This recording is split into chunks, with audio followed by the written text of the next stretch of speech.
Ils étaient coéquipiers. Ils ont failli s'entretuer dans le vestiaire. Washington, décembre 2009. L'ambiance est tendue dans l'avion des Wizards.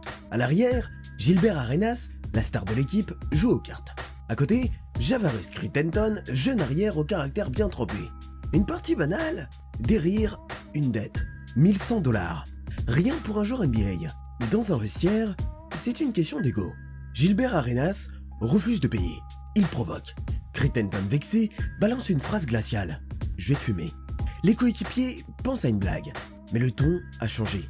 Le lendemain, les Wizards rentrent à Washington. Dans le vestiaire, devant le casier de Crittenton, 4 armes sont posées sur une chaise.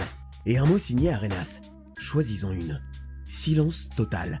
Crittenton s'avance, sort lui aussi une arme. Pas un tir, mais la scène suffit.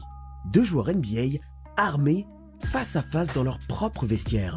4 jours plus tard, l'affaire explose dans la presse. Gilbert Arenas fait le malin, mine des pistolets pendant les matchs. La NBA ne rigole pas. David Stern, le patron de la ligue, le suspend. Arenas finit par s'excuser publiquement.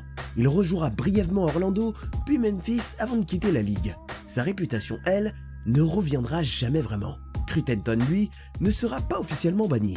Mais sa carrière s'arrête net après la saison 2009-2010. 2 ans plus tard, il refait surface à Atlanta.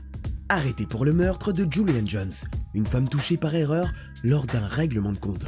En 2015, il plaide coupable pour homicide volontaire, condamné à 23 ans de prison.